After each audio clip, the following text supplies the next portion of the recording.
Welcome to the Scalable Real Estate Investing Podcast, where we discuss the most scalable strategies, tools, and approaches to successfully invest in real estate. Learn how to make the most impact of your time, automate your real estate investing business, find off-market deals with minimum time invested, and leverage your capital to create as many income streams as possible so that you can achieve true financial independence. Thank you for tuning in. I'm your host, Mason Clement. Hi, scalable investors. Before we get into today's episode, I'd like to tell you about a group that I'm a part of called HiveMind. If you're serious about taking the next step in your real estate investing career, then this is definitely a group that you need to join. Some of our members are making $90,000 or more per month and as much as $300,000 on just one deal. And at the same time, you don't have to spend thousands of dollars like you typically would joining other mastermind groups. This is only $99 per month. And when you join, you'll gain access to a robust integrated CRM software that allows you to track your leads, run automated triggers, and ultimately scale your marketing efforts. So the difference here is that you're not left high and dry, but gain access to a support network that allows you to use that tool and learn from other more experienced real estate investors. So to learn more, go to scalablerei.com/HiveMind. That's HIVEMIND. Thanks a lot. Let's get into the episode. Hi, scalable investors. Thanks for tuning in to another episode of Scalable Real Estate Investing. I'm your host, Mason Clement, and today we have with us David Van, who is the founder of Easy Land Investing and is also an active coach to land investors looking to start their land investing business. He works with Jack Bosch and Jack's Land Profit Generator program. And in this episode, we cover a lot of key topics that he feels is necessary to be successful in the land investing business. So really excited to have him on the show. And we do go a bit unscripted in this episode, so you'll be able to learn a little bit more about me as well and what I'm doing in my business. So hope you enjoy it. Let's get into the episode. So this is really exciting for me because your background and your experience level, just like life experience, is very, very, very, very typical of the land flipper. Okay, so you would definitely fall right into the people that get success flipping land, because there is a type, and the type is that it is a numbers game, and there has to be a criteria for these numbers. And if we don't follow the criteria, we're just not going to get results, And so my role with the Land Profit Generator is I just kind of play support, and I'm not a coach. I don't want to be a coach, but I definitely talk more than anybody in the world about land flipping. So that's why it is a cool experience for me to talk to you about your business, and hopefully people watching this can take something from it, because I just did a talk yesterday on reverse engineering your business model on the county. If you're not doing that before you're downloading leads, then you're gambling, and that's not what we want to do, right? And so, like, for me, a very typical, extremely typical deal, as in fact all of my deals, is I'm going after like $20,000 properties and below. Okay, and then I have 67 deals right now that I got for 15 cents on a dollar. And so when I get it in that price range, but if I go up in a different price point, if I go up in a higher price point, no millionaire is going to sell me their $1 million property for 15 cents on a dollar. That's insane, right? So I can raise my price point, but I'm going to have a lot of profit there too, right? And so we have to, number one, focus on how much money are we trying to target per deal? Like, that has to be like step number one, right? Yeah. If it's 10 grand, I know exactly what to do. If it's 20, I know exactly what to do. If it's 100, I know exactly what to do. And then we take the profit, and then we look into what kind of properties are going to be able to support this profit margin, right? And then we look into the counties. And I'm sorry, Mason, I'm sure you probably already know some of this stuff, but this is obviously for everybody else too, is that then we're looking into counties that have enough inventory. Right? I mean, if I'm mailing a county that only has 200 leads, I'm only going to get like a half of a mailer out of it, and then I'm done. I really want to stick in that county for a while, and so I just did a county, and there was like 88,000 leads in that county, but 18,000 of them fit my criteria. And I mailed 4,000. I got 16 to 20 deals. It was at least 16, maybe 20, if I'm remembering right. And out of 4,000 mailers.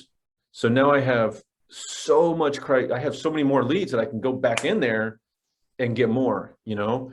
And I think where people stumble starting out is they're trying to do too many counties, too many different price points, too many different criterias all at once. And in my opinion, I'm here to say that is definitely not what I would wish the new investor to do. You know what I'm saying?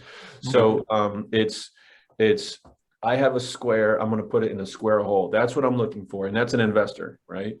And so I'm looking for my profit margin, and I'm making sure that it has sales inventory in that county to make sure it can produce that. And then now, how do I get these deals? And then here's the secret, guys. Who am I going to sell it to? Right? My target demographic is selling properties where I can sell a picture of an RV in a mobile home, and it says, put your RV here for half the price of an RV park. You know, put your RV here 200 feet away from a lake. Put your RV here a half a mile away from a state park for half the price. You know, that's my target demographic. And so all of those things together is going to give anybody a lot more confidence going in before they press that big red button on the mailers, right? And so I think that's what we all want, is just confidence before we actually take action too. So Got it. Yeah, I think I misunderstood initially.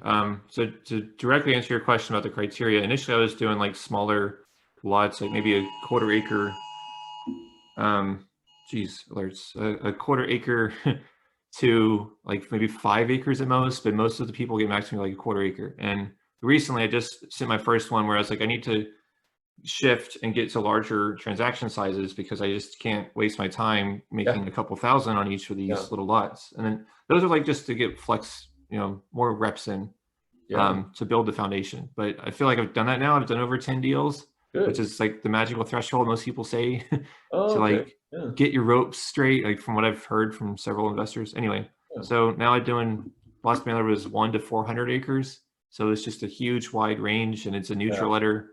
Big difference. And we'll see, because I don't want to even talk to quarter acre lots anymore. So Well, thankfully for me, the reason I stumbled across this is because 50-60% of the people that called me about a property was, can I put my mobile home on it? Can I put my RV on it?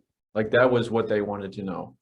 And I was like, man, why don't I just sell property to these people? Because there's definitely enough of them, So good. So what are some other things that you feel like when you've talked to new investors, what do you think that they struggle with as well?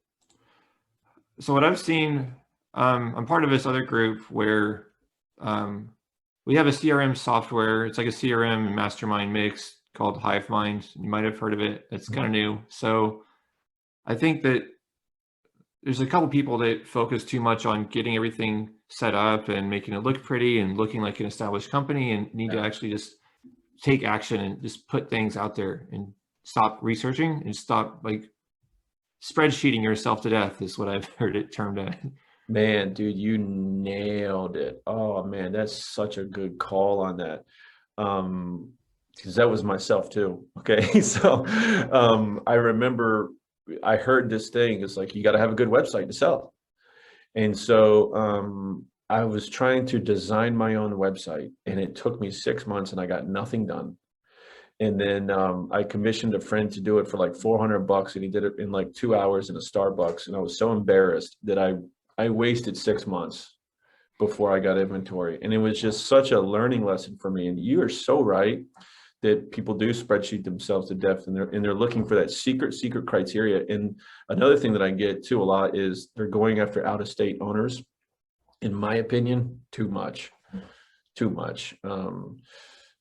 county that I got 16 to 20 deals, I think there was less than 1% out-of-state owners in that county. And I know investors right now, they would completely skip over it. Just completely skip over that county, like altogether, like not even mail it. And but that's here in Texas. And when I checked the numbers on some counties in Florida, there was one county where it was almost 50% out of state owners, almost 50%. And just that change, that complete contrast of things, it might attract too many investors to that county for me, you know? And so one really good tip of understanding is, am I getting into some competition? Is checking like the days on market and checking the style of the listings. Mason, I'm pretty sure you can look at a listing and know, is it a land flipper or not that listed this property? You know what I'm saying? And it's just the style of the pictures and like the text overlay and some of the description stuff like that. And obviously they're not realtors. And so when I see too much of that, I'm like, okay, I am not touching that county. And so that's just some pre-market analysis that I think most people don't do. They really don't do, you know? So. Yeah, that's something I've definitely learned after doing a few mailers, is that it's really valuable to get familiar with it first. And I think that it's still, you can't research it to death because you have to pull the trigger eventually, but it is helpful to do some preliminary work. Like the one mailer I did, I drew my polygons in data tree and I blasted this wide area and I bid them all at 4,000 per lot. But then I later learned that this one area in particular, they slice it up to 0.1 acres on each of them. And you need 2 adjacent lots to have room for a septic system. So I had to like revise my offer on mostly all of my inbound leads. And it's like, yeah, I can buy one for 2,000. So I'm going to cut my price in half and be a complete scam artist. And I know I hate myself too. And it was just torture for a while, but I still got some deals out of it. Yeah, it's funny that I was talking yesterday about my first mailer, and I think I did everything wrong on my first mailer. And I was so devastated. It was so emotionally devastating when you feel like you messed up your mailer, you know, because it's like once it gets out there, dude, you can't pull it back. You know what I'm saying? You just can't pull it back. And it's almost like as a parent watching your kid ride their bike for the first time down the driveway without a helmet. You're just kind of crossing your fingers that everything goes right, you know? And so, but yeah, I did everything wrong. And thank God I still pulled a deal out of it and really made some really good money off it. But it was a really good lesson on things that I skipped over. Things that I skipped over was, is there too many farms here? Is there too many oil rigs? Has the market changed in the past 2 years? Those 3 things I didn't check.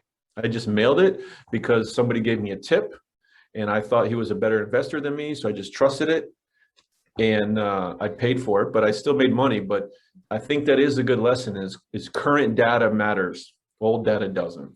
Old data does not matter at all. Yeah.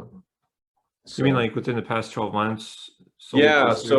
So that story was, I met this guy. We both started at the same time, like listening to podcasts and trying to understand how to do software and stuff like that and what mailers are. We kind of like started at the same time. And so he said that he's been studying this stuff and he made this spreadsheet and I was like, I want something north of Dallas, you know?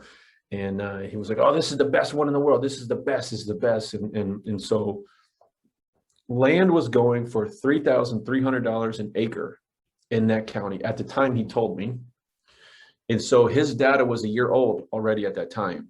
By the time I wasted 6 months trying to do a website and then 3 months of deciding a county, it's almost like 2 years later, land was now selling for $10,000 an acre in that county. And so there was 3 reasons why. And it was like, you know, Jack Bosch and Land Profit Generator talks about, you know, some things to avoid is this county all farms, right? If it is, there's not going to be very many leads. And then is this county like all oil rigs, right? Because no one's going to really sell their property if they think they're going to make money selling oil, you know? And then the current market caught up to like the expanded market of Dallas caught up to this county, and word got out, hey, you know, investors are coming in, you know, you can sell at a higher rate. And so by the time I mailed it, it was just too late. And I just couldn't get anybody to accept my 5 cents on a dollar offer. And but thankfully I got one and I made great money on it, and it changed my life. It really jump started everything, because it really validated to me that I'm new, I can do this, and I did everything wrong and it still worked, So that was just a huge confidence booster. Yeah. Okay. So 5 cents and you sold it. What were you able to make ballpark on it? Well, it was a $300,000 deal. I got under contract for 52. Okay. Sold for 150. Okay. So yeah. And I initially offered, the full story is I initially offered like $30,000 for the property. And then he called me, and this is a great influence for new investors on follow-up. And that's really what I'm focused on too, Mason, is just kind of encouraging people to follow up with their leads, because I don't feel people do enough. And if you're watching this and you remember this story, and please do this. He called me up and he was like so mad at me, cussing at me. He's like, how dare you offer me so little? I'm a land flipper myself too, and I know land, and yada yada yada, and I ain't gonna take anything less than 200 grand. Don't even call me for anything less than 200 grand. And I said, all right, let me go back to my partner. Let me check to see the comps. Let me do my absolute best for you. I'm gonna come back to you tomorrow within 48 hours with the absolute best price I can do. And he says, don't call me unless you come back with 200 grand. And I said, all right. So I called back with 52 and he took it. So normally, I was new at the time, I would have been too intimidated to call him back. I really would have. And but I consulted with a friend and he said, just make the offer. And so I did, and he took it, and that changed my life. And that started the journey right there. So yeah, it was fun. Okay. So were you working a day job at that time? Yeah, I was a truck driver. I was a FedEx truck driver.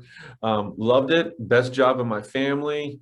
But I hurt my foot one day, and it scared me, because if I can't go to work, I can't get paid, and I was 35 years old at the time, and I'm like, man, I'm getting older. How long is this going to last? And I hurt my foot, and then I started to realize that real estate is where it's at. Like, I don't have $1 million to invest in the stock market and hope it goes up 10%, and I don't have the education for it, but 90% of the first-time millionaires come from real estate in America. And so I was really encouraged by that. And then I did some digging, and I watched podcasts like yours. I watched podcasts like Jack Bosch's, and I went on YouTube like every day, all day. And that was the whole reason I got YouTube Premium or whatever, so I could listen to it with my headphones on while I'm driving. And I found out that land flipping is the easiest, fastest, cheapest, safest investment asset class of real estate. Absolute cheapest. And so I was like, all right, if it's the cheapest, then that's where I'm going to start, And so I've done deals as little as $100 and sold for about 10,000. So like, but the buy price, like as little as like $100 and as high as 300 grand. So for me, cheaper, safer, easier was like, it was comforting to me. It really gave me confidence that I could do this too. So, cause if all breaks loose, then the worst case scenario, I just bought some property for $100, Yeah.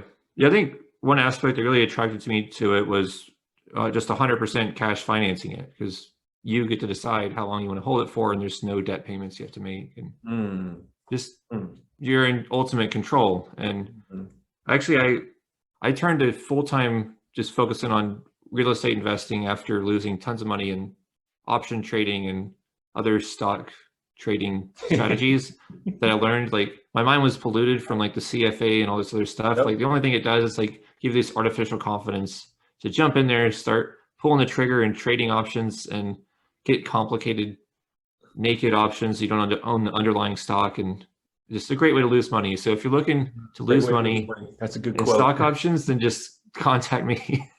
That is a good quote, man. I like that. It's a great way to lose money. That's really good. Oh, I'm taking that. I mean, that. Yeah, you don't have any control. Like, honestly, like I literally lost like thousands of dollars one time because Elon Musk made some little comment at a conference, and suddenly Tesla just blows up. It goes this way, it's just super volatile. And I was like on a neutral position where I was like, I think it's going to trade within this range. The options will expire worthless and I'll keep my premium. That didn't happen. I got killed on like both sides. So Yeah.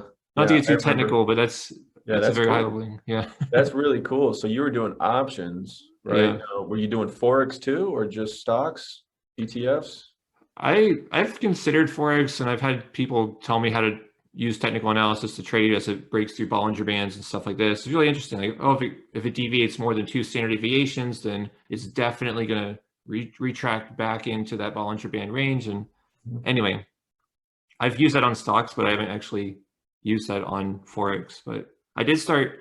The trouble was when I got into trading options on futures, and I was trading options on oil futures and soybeans.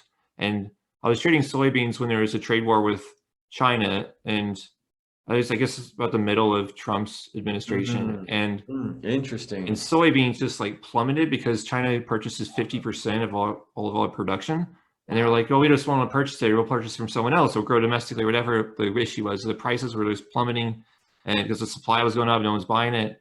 And I was like, oh, it's definitely going to rebound. It's breaking through all the technical indicators. I'm going to make a fortune on this. But as it continued to plummet, I'm like in a just growing negative position. I lost $15,000, and that's when it hit me. Like, we could have bought a rent house. Yeah. Wow. For that much money, and then we did. We still had some cash remaining. We're like, why don't we just put it in a real asset? Wow. Instead of losing money. Yeah, that is a really good story, because I feel your pain. Like I could see the numbers going down, and you're like, oh my God, it's like catching a falling knife, And day after day though. It wasn't like one. It was like two weeks straight.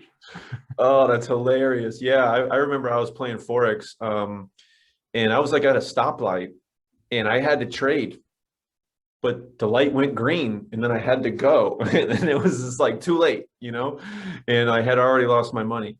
And I was like, wow, I can't put myself in a position where like I have to respond to like a text alert, my whole wealth depends on a text alert, And that's the thing I love about land. And the other thing too, guys, is like the housing market is like, I wouldn't say it's unstable, but it's volatile, right? It will go up and down, right? Depending on the economics and the demographics of the area, right?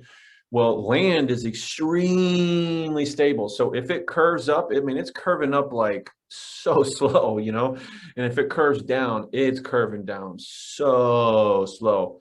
And it's a trailing indicator of houses, right? So if house market is going up in that area, well, land will eventually go up in that area too. So it's just a lot safer technical analysis, in your words, to do the market research.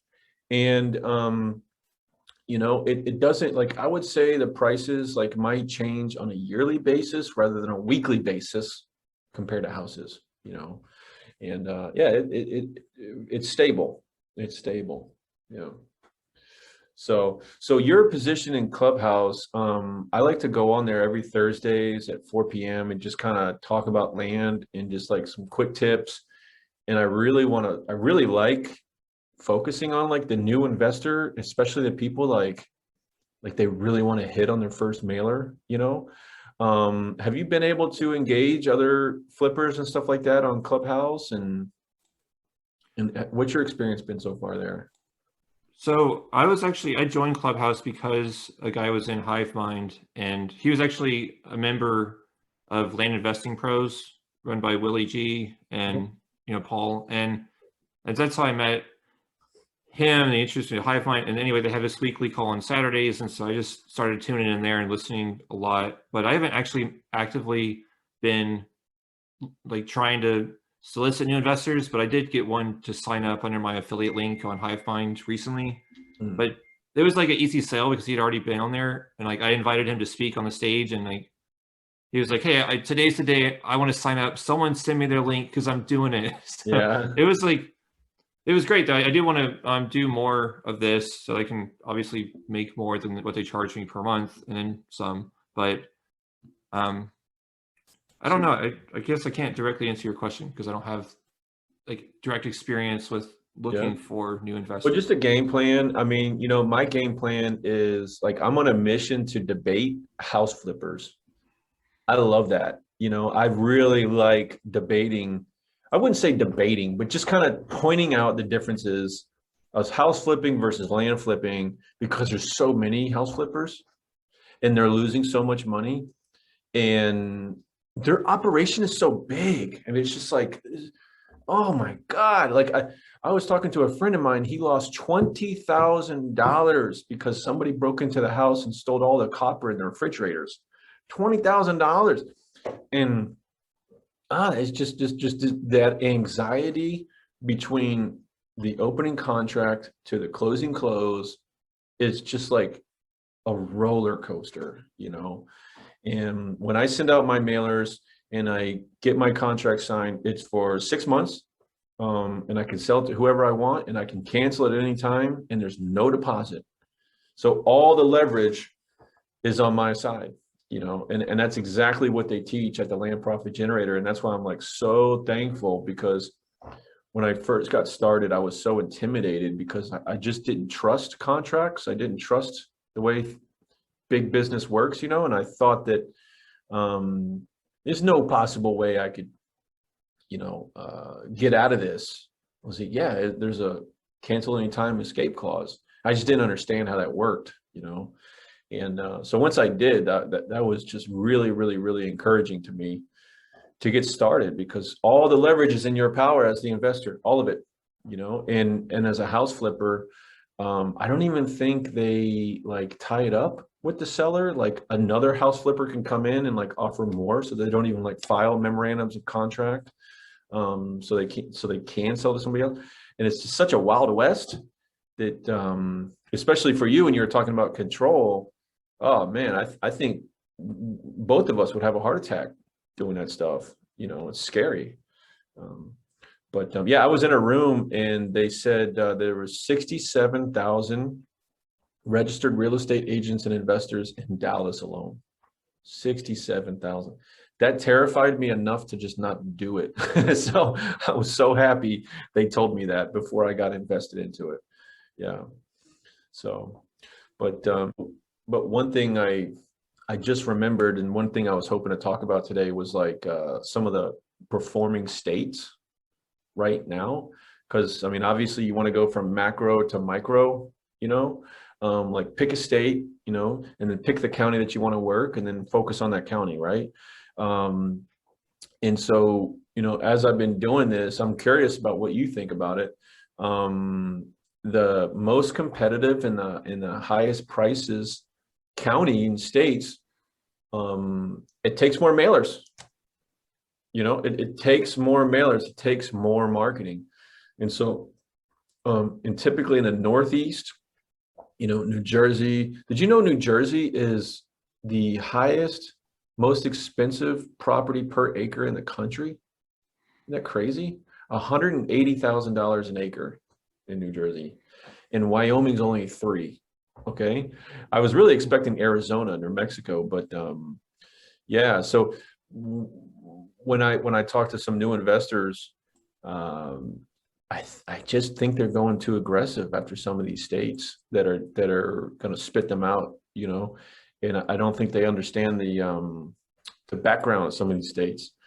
And so again, they're trying to put a square in a round hole, you know, and just because you're from New York and you land flip doesn't mean that there's properties in Manhattan County or New York City. You know, you really want to look where the sales inventory is. And that was one thing I was just really hoping to discuss with you today, about like, what is sales inventory? What are good areas? What's a bad area? Have you came across that a lot? Talking to other investors, like especially new ones, where they just want to get started and just like get some traction first before they just like, you know, move into these higher price points and everything. I have. Yeah, I have. Yeah, definitely. So you can go ahead while I think about my Okay, experiences. I mean, it varies. You know, some people just don't really know where to start, and I kind of feel like what I've actually learned recently is you should start with the buyers first. Find out like who's buying. If your strategy is to target builders and developers, then understand where they're developing, and then build a relationship with them and then find out what they're looking for and then go find it and give it to them. So. Great point. Yeah. That's the thing I like about builders too, is just because they haven't bought property in this city doesn't mean they're not, right? I mean, if they're in that same county, who's to say they won't buy the property that's like literally like 2 miles over the city line into the next city. And so when I targeted my builders in Arkansas, I had zero problems. As long as it was in the same county, they may not have done deals in this one particular subdivision of this one particular city, but I had zero problems targeting them. And you're right. So you're talking more about reverse engineering, like their buyers, is a really good point. Yeah, and I just wish new investors would just get started small and do 5 deals. Just do 5 quick, easy deals, and don't worry about the money. Don't try to be a millionaire. Just do 5 deals. Just like you said, you're at that 10 marker, and so you're really getting the groove of like deed recording and like what questions to ask and like what does a due diligence report look like and everything. And so my advice would just be figure out a way and really consult with your program or your system or your support system or coach on how can I just do 5 quick, easy deals? Like what does this kind of county look like? What kind of population, what kind of highway structure, what kind of economics and demographics are actually in an easy county, and because I do feel people's, if they struggle, it's because they're just random or they're going after price points that are too high for them right now.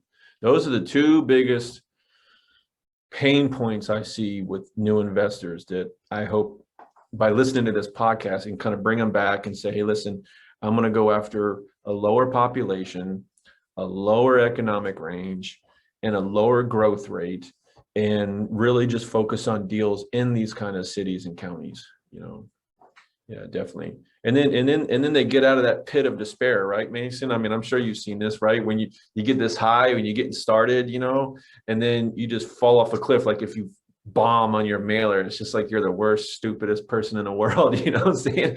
And then once you start to get that response back, you start climbing out of that pit of despair, and it's just like the most rejuvenating thing in the world, to be validated as an investor. So, yeah. Definitely. I feel like the full like final validation will be when I'm making more than the day job, so I can confidently say, all right, there's too much opportunity cost here and I have to leave the day job. Yeah. I do that all day. I'd love to be able to maybe talk about it offline, but it's also just reverse engineering our mailers. What does that mailer look like to support this many deals a month, And but yeah, that's really fun. That's the fun part. And but yeah, just getting started with it is I would say wholesaling is the easiest thing to do. The absolutely, and not just for people listening here, but just even for myself, it's definitely the easiest thing to do because you don't have to build that whole back end of your business, right? That marketing team department of what does a listing look like? Who do the builders, what's my scripts, responding to buyers and all that stuff. That is a separate leg of your business. And if you're just wholesaling, you don't have to build that out because when I wholesale properties, literally I just email another investor, the APN and the county number or the county name. That's it. No pictures, no due diligence, no nothing. And then they come back and they say, okay, I'll offer you $5,000 or $6,000 or whatever it is to assign the contract over it. And I think that would be like, they'd start getting some wins. They'd get over that speed bump and, oh man, that would be incredible. Yeah, I really wish that people focused on that more.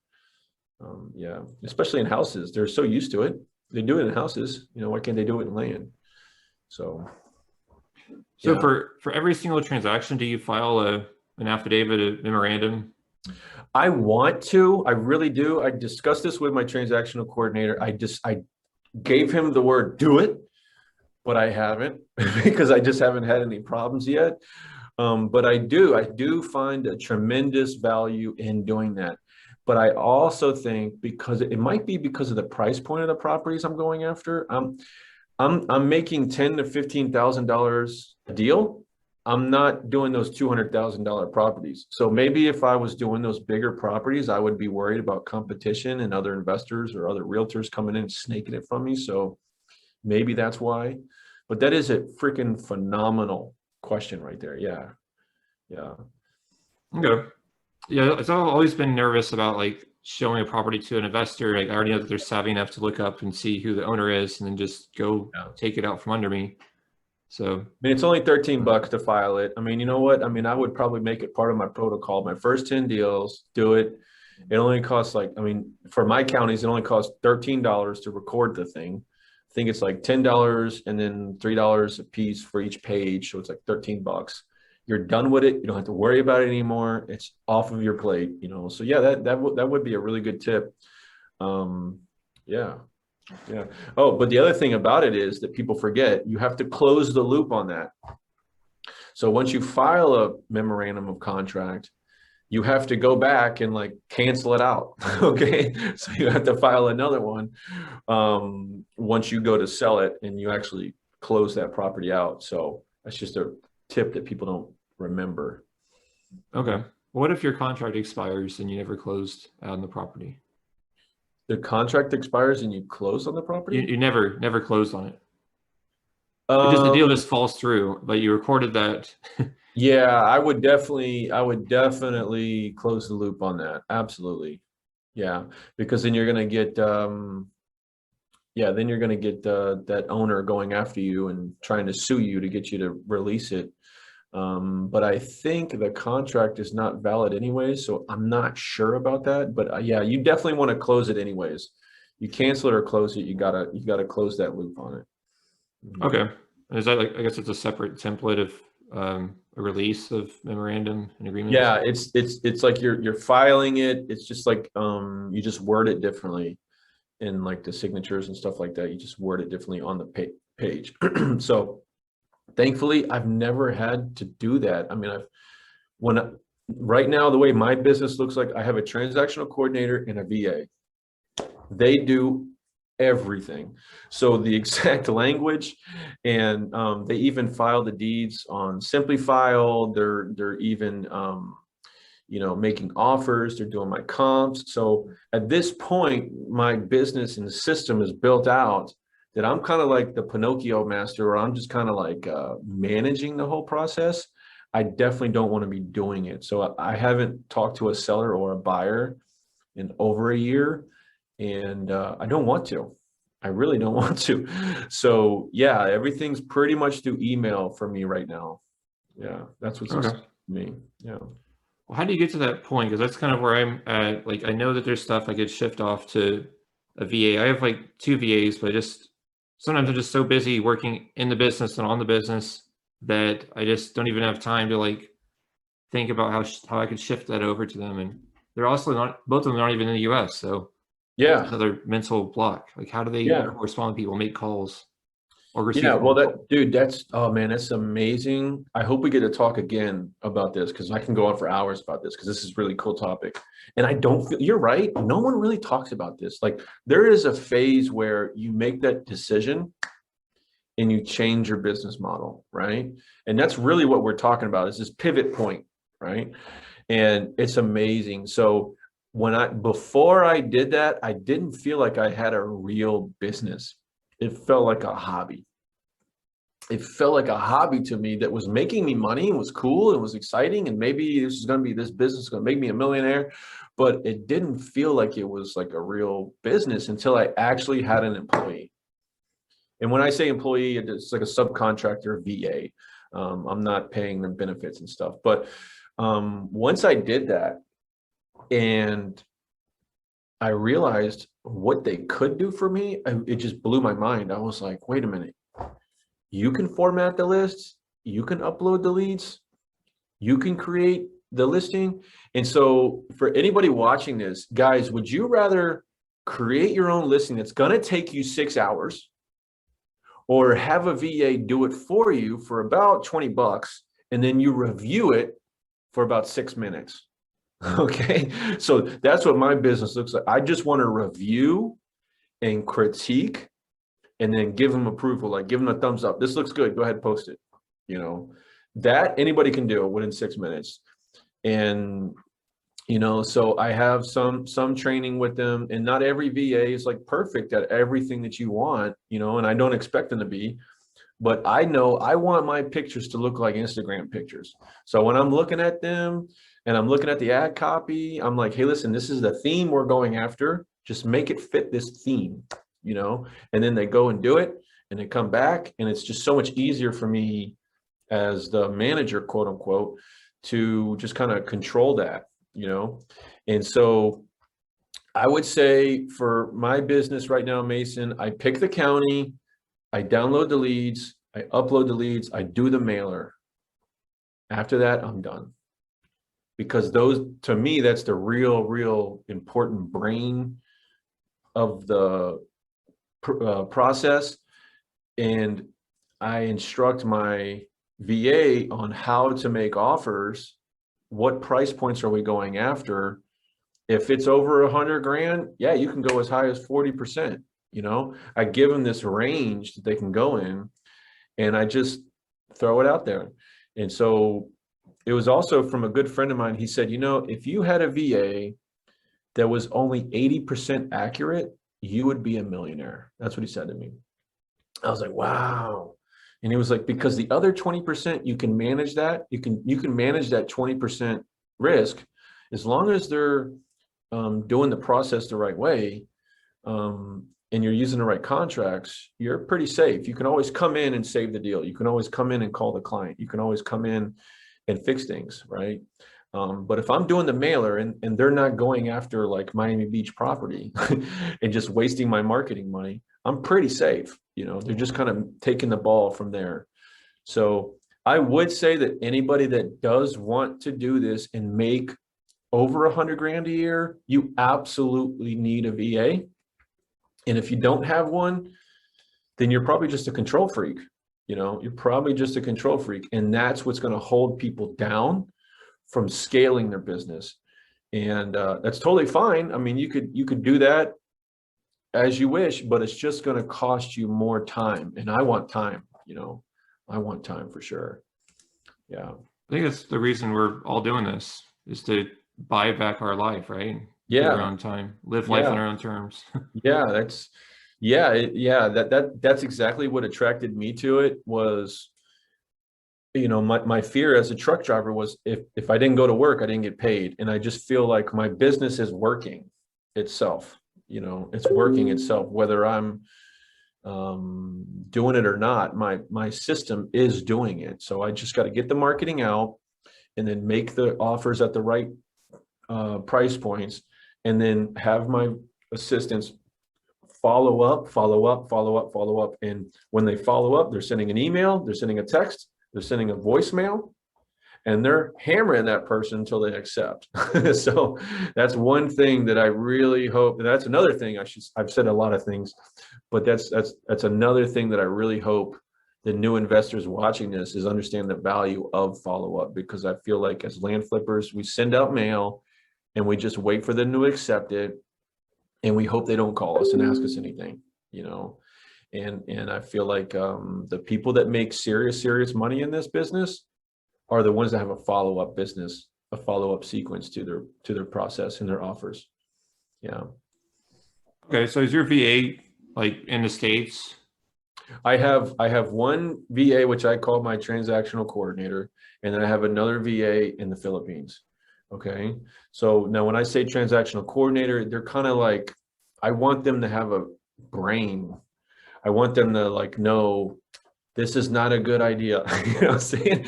And so sometimes with virtual assistants, like you can have them do a task like comps or something, and they're comping like a $500,000 property all the way down to 10,000. Like they're not taking out outliers, you know, from the top to the bottom. And I think that is a very big problem with VAs. Is they're so scared of making a mistake, of getting fired, they're going to regurgitate all the information.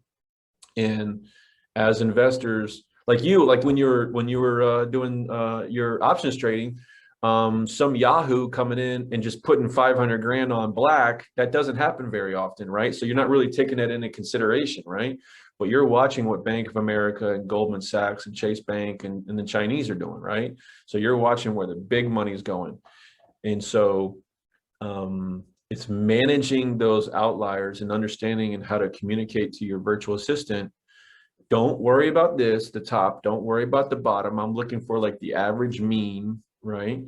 And communicating that to them to kind of free them up to not dive too deep into the weeds. I do think that is a problem for them. Yeah.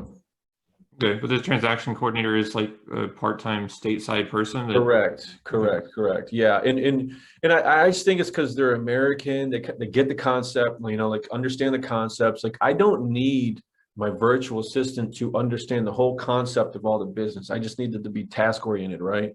But I need my transactional coordinator understand the concept of what we're doing. And those 57 properties or 67 properties. Like the concept is I'm targeting RV owners that will buy my property for 13 grand instead of 25 living in an RV park. That's the concept, you know? So that's the kind of properties I'm going after. That's the kind of pictures I want. That's the kind of description I want. And that's the kind of language I want on the phone too, you know, is I'm competing on price against a certain target demographic, and they get that concept and then they can extrapolate that to the VA. Yeah. Okay. So do you use Data Tree or Agent Pro 24/7? Data Tree all day, every day, man. That is the best. It's amazing. I love it. I was so relieved. And I asked that question when I first I was so obsessed with using the right leads. You know, I asked that to everybody. And so I used ListSource a couple times and I got bad results. And I found out that the leads I was getting were 2 years old. 2 years old. Maybe that was part of the reason why I struck out on that county, because not only was my data wrong, but my leads were old too. So yeah, they're probably like 4 years old. So they're 2 years old.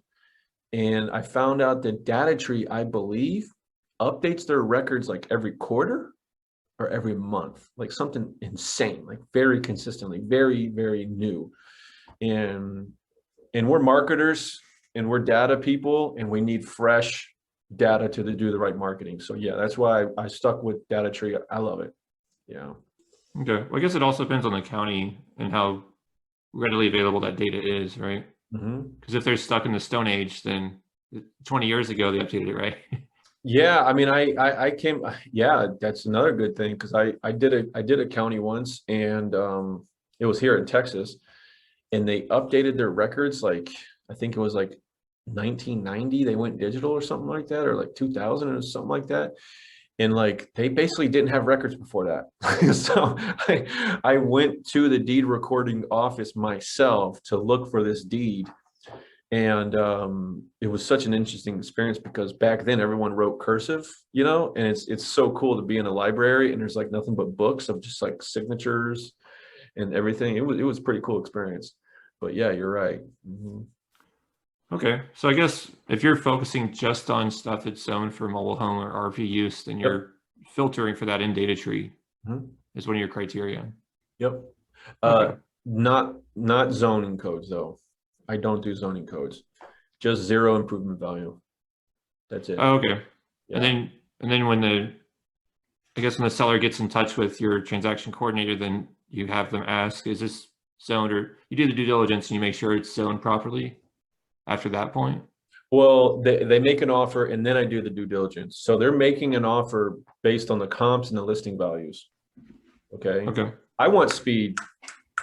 I want speed. I want an offer out like in 5 minutes. If somebody calls, I want you to have a conversation with them, do the comps, check out the listings, be comfortable with it, and send out an offer. And send out an offer in the email, and call them on the phone and say, I just sent out your offer. It's on the way. I sent it to you in the mail as well. And that's what we teach at the Land Profit Generator, is how to exactly target and do your comps and talk to the client as a buyer and a seller, right? Because they're totally different conversations. So yeah, big deal. Okay. So are you sending out a mixture of blind offers and neutral letters, or is it just neutral? Just neutral. I just know exactly what I'm going after. And so the thing I love about neutrals is it creates a big funnel. It creates a big funnel. And if you had a car, if you had a car and the car's worth $1,000 or $10,000, and I sent you a letter and I said, I want to buy your car for $1,000. You don't know my name, you don't know who I am, but I'll send you $1,000. 99% of the time, you're just going to throw that letter in the trash, right? But if your best friend comes over and he says, you know what? I just lost my job. My wife just broke up with me. I just got kicked out of my apartment. I need somewhere to stay. You're not using that car. All I got is $1,000. Do you think you can give me that car for $1,000? I know it's not good enough for what it's worth, but man, I can sleep in it. I can use it. It would help me get back on my feet. I guarantee you that you may not do that for $1,000, but your odds of accepting that deal will be a lot higher, right? And it's because you already have that relationship in contact with that person. So when I instruct my VA to talk to my sellers, it's to create a relationship with that, because people don't buy and sell from people they don't know. They don't know, you know. I don't want to sell Pappy's land that he spent his whole life trying to save up money for to Joe Schmo that just sent me a letter in the mail. But you know what? Fred just called me, and I really like Fred's story, and he sounds like a nice guy. And it's not what I was looking for, but he pays cash, so I guess, you know, that's what I'm looking for right there. Yeah. So. Okay. And then in terms of selling, you just, is it Facebook Marketplace, Zillow, or everywhere? What's your primary? Facebook Marketplace. Okay. Yeah, 100%. I should say 90%. So 10% Craigslist, but I'm obsessed with Facebook Marketplace. If you can build a business and sell things on Facebook Marketplace, you will make money. If you understand how to sell on Facebook Marketplace, there's 2.3 billion unique users of Facebook. And guess what? They all have Marketplace on their phone. So, you know, it's a big thing for me. Yeah, I love it. Yeah. Okay. Yeah, I've been finding that's where I'm making basically 100% of my sales. And like I've posted a few things on like using like a fixed rate, flat fee MLS in North Carolina, for example, but I have 0 leads. And also like it goes into a black hole. Like I was curious, well, who's receiving these leads? Because I'm not able, I put my contact info in there, but I don't even see that on the post, like when realtor pulls from this website. And so I submitted my information. It's like some guy named Jim, and Jim is handling all my leads. And like, I have no idea if it ever goes under contract or if he sends out offers or anything. Like, I was just like, it was like a not so good feeling. And the reason I did that is because I wanted Zillow to pull it over, because, you know, they've bifurcated their listings now into listed by a realtor, it's on MLS versus FSBO. That's why. Okay, interesting. Yeah. And I've heard FSBO traffic has gone from like thousands of views per day down to like 10 for land investors listing on Zillow. So honestly, like I only done it for a few properties I wasn't sure would sell on Facebook, and I think I just have to adjust the price on Facebook. And back to Craigslist, none of mine have actually stuck. That's been my biggest obstacle that I think a lot of people gloss over, because like I guess most successful land investors don't have issues with their accounts or something, but I know Craigslist, everyone has an issue with it being stuck, and the algorithm will like just rip it off. Well, it's the VPN. My VAs use VPN, and they get everything to stick. And so I don't even know how to do a Craigslist.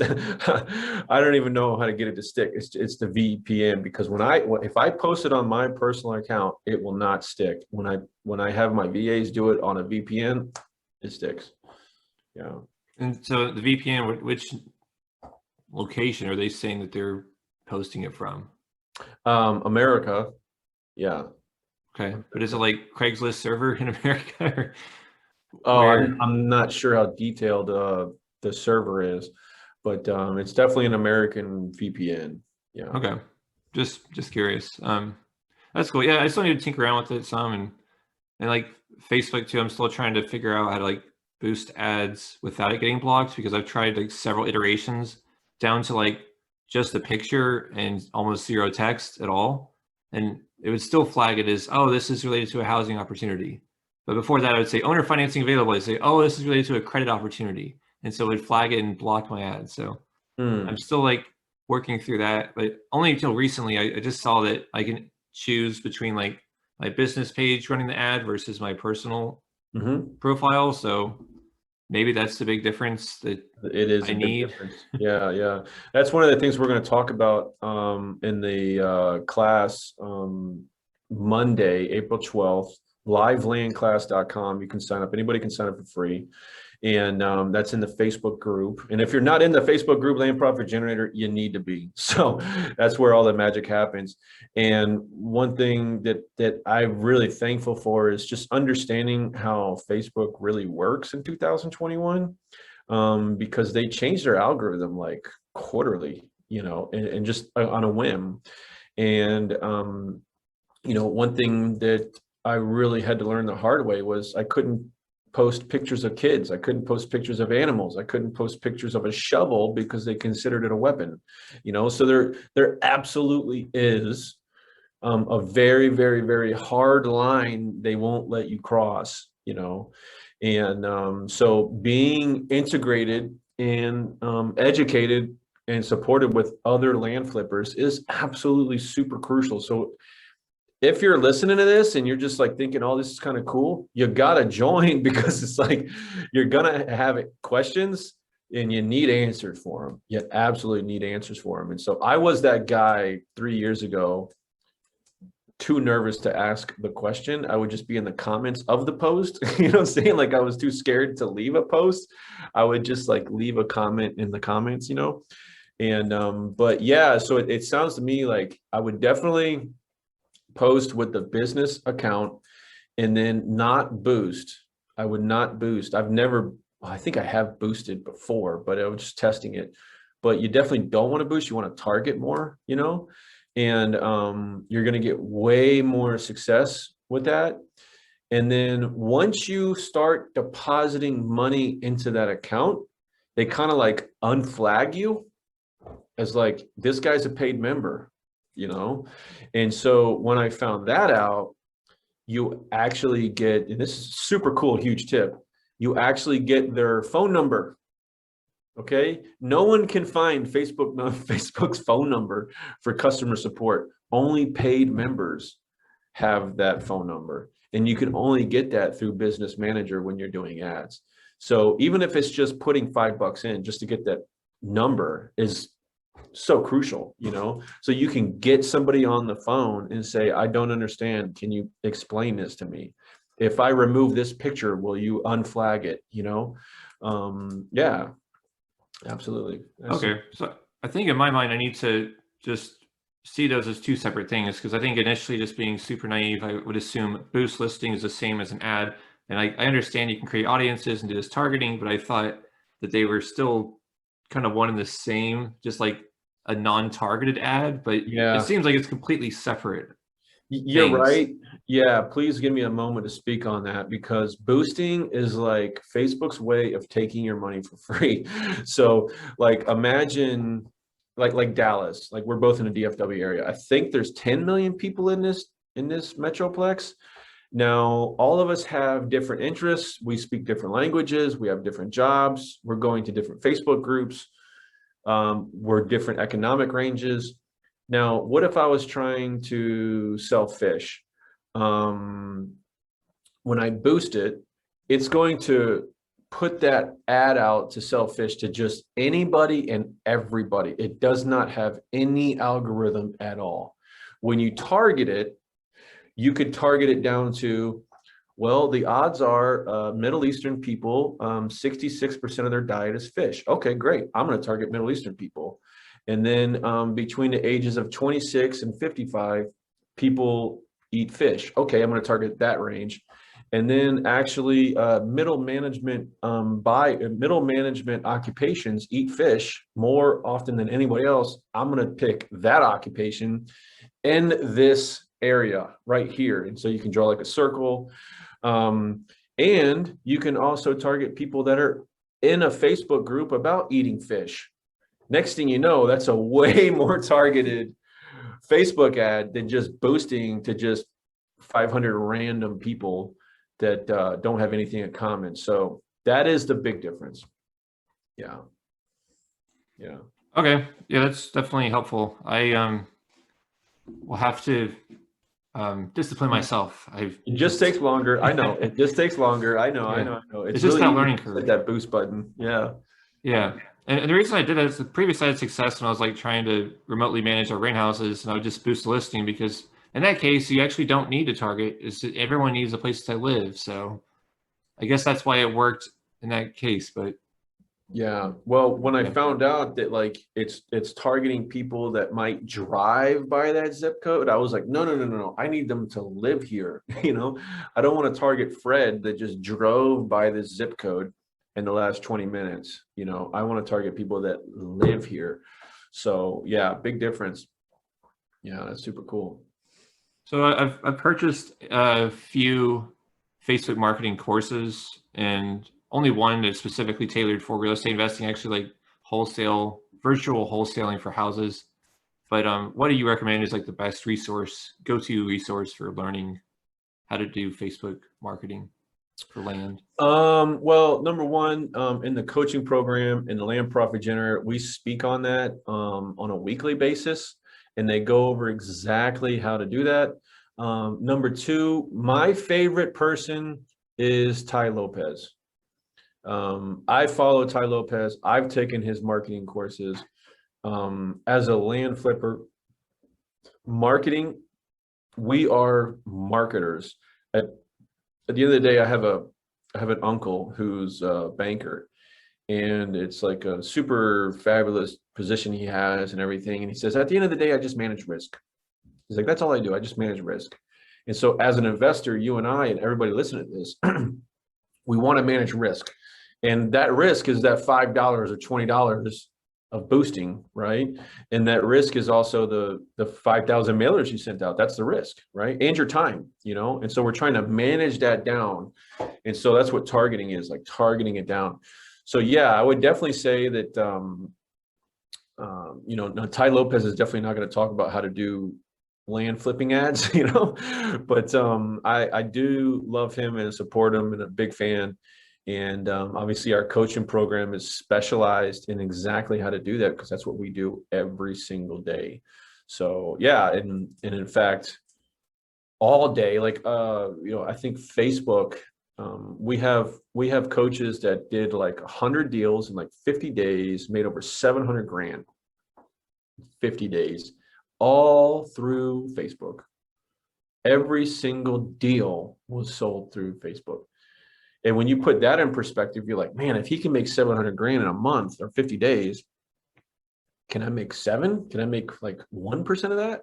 Yes, you absolutely can, but you got to follow these criteria. So yeah, engage, ask questions.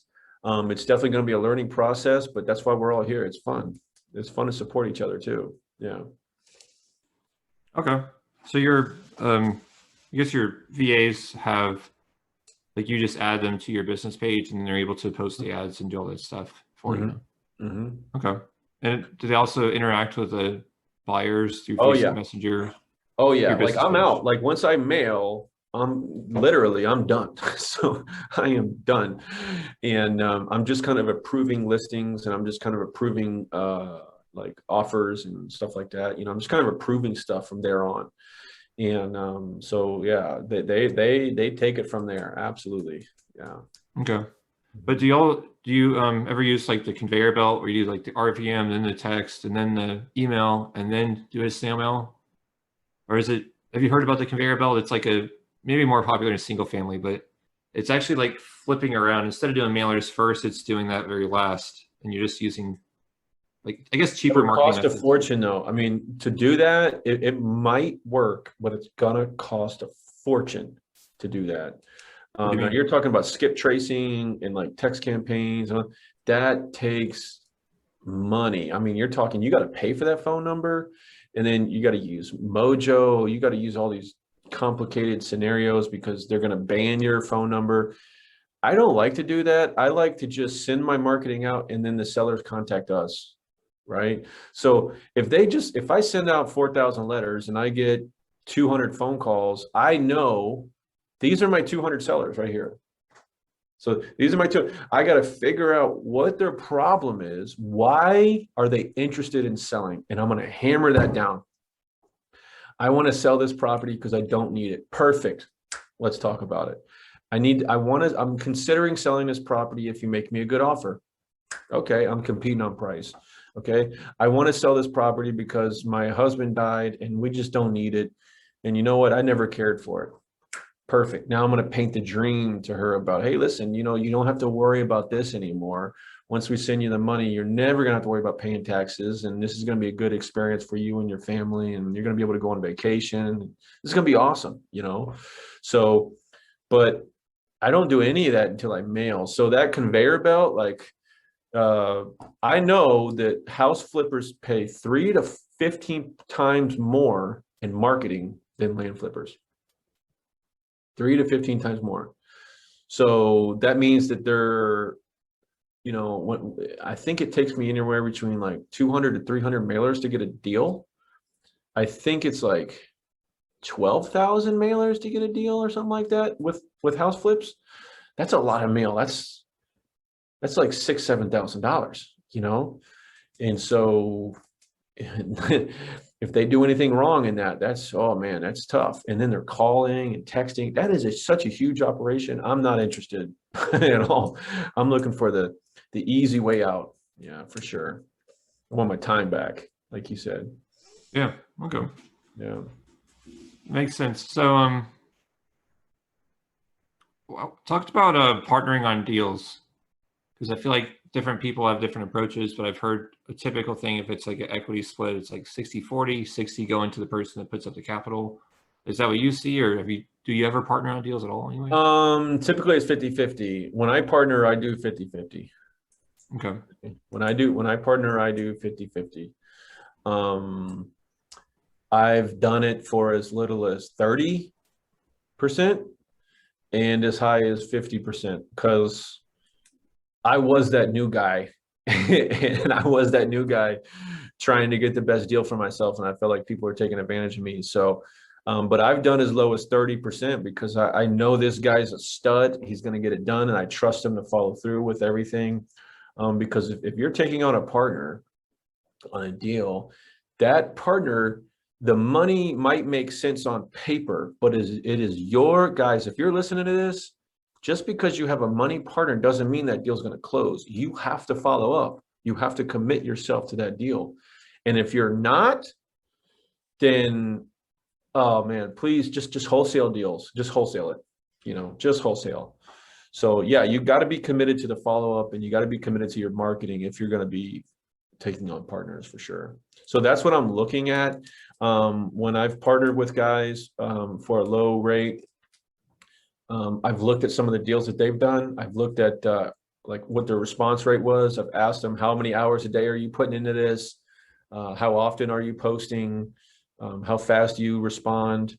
Like those kind of questions. Mm-hmm. Okay, so kind of vet them out first before even determining if you want to partner. Mm-hmm. Got it.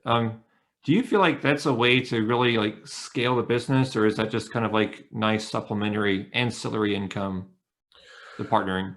For me, it's scaling me. Heck yeah. Yeah, for me, because I'm now able to do more deals without managing the deal, because for my deals, I'm managing like the process in my LLC. If I partner with you, I'm giving you the money and I'm turning around and I'm saying, hey, call me when it's done, So for me, yeah, absolutely. Now for the investor, like let's say I partnered with you, heck yeah, that's a way of scaling your business. What I find a lot of times is it's the anxiety of closing the deal. right? And when new investors are moving into these higher price points, if you have a partner, you'll be able to call me up and say, hey, listen, what do I do next? You know what I'm saying? So that is almost like hiring on a consultant, right? You know, and so that's huge. That's huge. And whenever I've ever partnered with people, I do want them to call me and ask me or keep me in the loop if you need me. You know, like you got somebody else fighting for you that you can use their resource and expertise. So I do think it's a win-win for everybody. And that anxiety of not having to pay for it is obviously huge. So yeah, I think it's something to jumpstart and get it going and build credibility fast. Mhm. Okay. But I've heard like a few different arrangements. Say it's maybe the person already bought the property, but you're bringing a seller. I'm just wondering like kind of the rules of engagement. I mean, maybe there are no rules. My mind just goes there to rules. But have you seen like different things like that? Like I bring the seller, you have the Oh buyer. yeah. Or something. Yeah, it's Wild West. It's Wild West. You know, I've done deals where I've funded people to do their mailer, and I've said everything that you get from here, I'm getting 30%. I'm getting 30% on this mailer, you know. And if we need my money to close the deal, we're going to use my money too, you know. And then I've had people approach me that says, hey, listen, if I bring you deals and you sell it, we'll split the money, you know. So there's when it comes to partnering, there is absolutely, it's Wild West. It really is. I'm just really fair to the other guy because I want continued business. You know, if you were in a pinch and you had to do a deal with me and I took 70% and you took 30%, after that deal's over, you're not going to use me anymore, right? Because you know you can go get money somewhere else. So yeah, that's my approach. That's my approach. Okay. So back to the criteria that you're using to evaluate the person. How quickly do you expect them to need to respond, and how many hours they're investing in this and all that? Well, daily. Okay. I want to hear the word daily. So for sure, I want to hear the word daily. If it's not, then it's just a hobby to them. I want them to be obsessed with closing this deal. That's all. You know, I just want them to be committed to it. You know, when you go to somebody's website and you see a picture of them and their wife and their dog, they're putting themselves out there, right? If you go to their website and you're not seeing a picture of them, like, why not? Like, why wouldn't you put your family out there? You know, like I'm really proud of who I am in my business. So I'm proud to, you know, prove my credibility, right? And so if I go to a potential partner and I see that he doesn't have his pictures up, you know, there's like no interaction, and I look at the leads, you know, I've even sent a text message or a comment on the post and see how fast he responds to the comment or post, you know. And I remember one time I got a response in like 60 seconds. And I was like, oh, okay, cool, you know, and that was really cool to see. And then just kind of verifying, you know, you just want to ask them, hey, where are you going to sell this? What's your target demographic? What's the market value and what are you selling it for? You know, yeah. Do the numbers make sense? Okay. Yeah, that makes sense. Cool. I think we've hit on a lot of different things here. So Definitely. what else are we missing though? Do you feel like there's something? No, I just wanted to just talk a little bit about the event coming up April 12th and the Land Profit Generator at livelandclass.com. And just really just encourage new investors that when you're getting started, to not try to make $1 million on your first deal.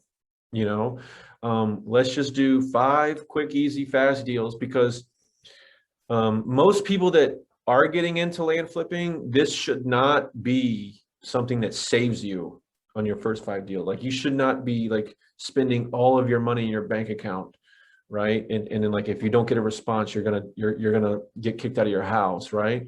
So if that's the case, let's just get proof. Let's get proof of concept. Let's go through the process. Let's get some deeds recorded. Let's get some credibility. and then move it forward. So that would be just the biggest thing I wanted to cover, is like speaking to the new investor, and focus on building your credibility and going through the process, just like you have, we've all been there, and understanding, wow, like me personally, I spent 6 months trying to literally learn HTML for no reason. You know what I'm saying? And now I know I'm never going to do that again. So that's cool. I really hope that helps. So, man, Mason, I'm really happy we spoke, man. I can't wait to talk to you again. And some of that stuff like we talked about, we could talk for hours on. So it's some really good subjects. Yeah. All right, cool. Yeah, we'll have to do a follow-up episode. Yeah. And is there any contact information you want to leave for people to get in touch with you? Yeah, just hit me on Facebook. You can find me David Van on Facebook. I believe I'm the only David Van on Facebook. The name of my company is Easy Land Investing.